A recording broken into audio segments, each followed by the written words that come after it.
We are already changing the world for the better.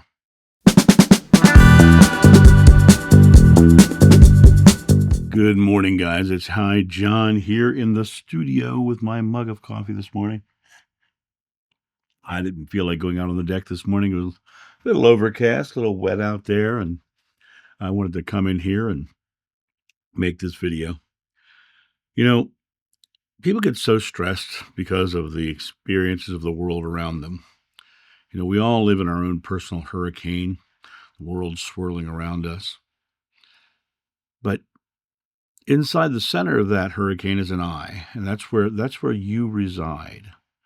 And the more turbulent that eye, the stronger the storm, and the more calm that eye, the more calm the storm. It comes down to, how do we change the world? We're already changing the world for the better. Because the other thing is, with that hurricane analogy, is when one storm starts to calm itself, another storm says, "Hey, I want to be a storm."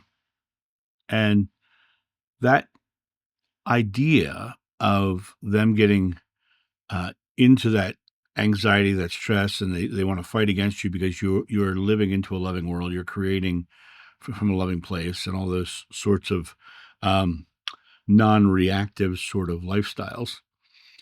They want to fight against it because they're actually identifying by the storm as opposed to identifying as being the I.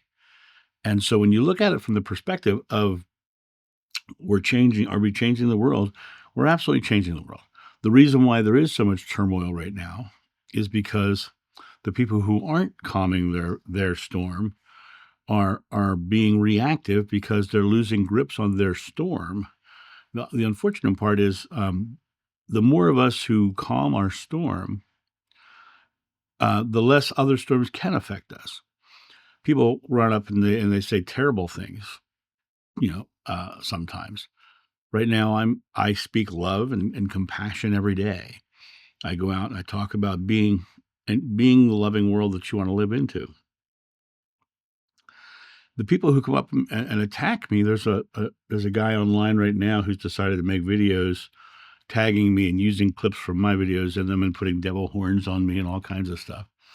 And he called me a lying, evil reprobate who's going to burn in hell.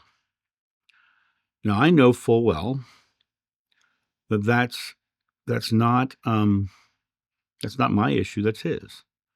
I know full well the reason he's reacting is because I'm saying something that's contrary to his storm. His storm makes him feel powerful, so he feels like he has the right to judge. He feels like he has the right to attack. But the reason he's reacting is because someone's saying something that is loving.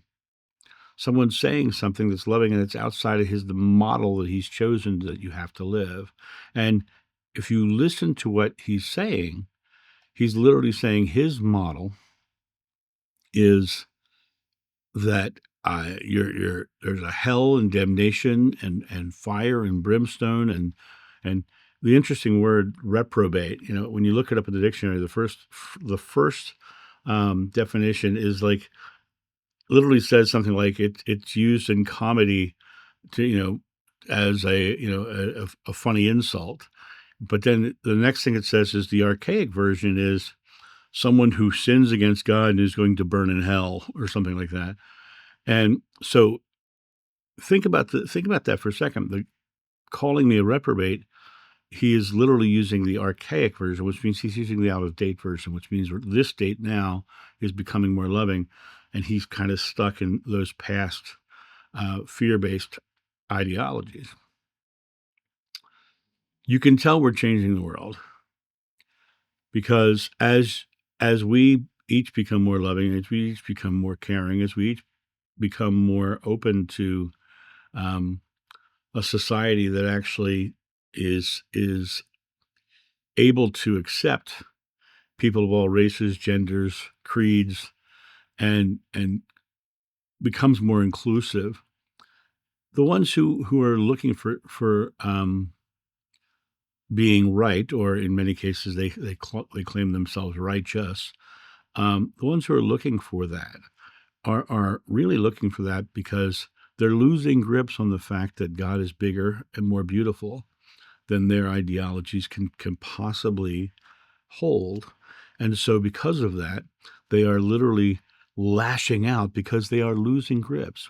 Remember what Socrates said, when the debate is lost, slander becomes the tool of the loser. Their debate, they're calling someone a reprobate or a a lying evil person. That's all slanderous words, right? All those slanderous words are proof that the people who think that way are losing, because they are slandering. They are the ones. No matter what they do or say, you hold on to your loving self. You create your loving self. You can't save the world, but you can make your part of the world so bright that the world chooses to save itself around you by your example. And the greatest example you can be is not reacting to their reactions. I tell people all the time, the best way to not be in an argument is not to get in one. Don't, when they come up and want to argue, just blow it off. That's yours, not mine. You can have. I put up a short yesterday that basically said, Gandhi said, an eye for an eye will make the whole world blind. And I said something about, you get to make your choice. Are you going to live that way, or are you going to live differently? Said nothing about politics, right? Somebody comes on and says, if you're telling me to vote for Trump, I'm not going to do that. Video said nothing about that. Video said nothing about politics. It said nothing about candidates. It said nothing about anything. It said, this is what Gandhi said. But that person could only see their perspective and was infusing the idea that I said something that was not at all in that video, because that's where they're lost in this fight, this argument, this storm that keeps them from actually seeing a loving world or living into a loving world. And that is their choice. Your choice is for you to make your part of the world so bright and not let somebody else's storm come into your weather pattern. And that's my thought on this. You guys have a great day, and I'll talk to you soon. See ya. Bye.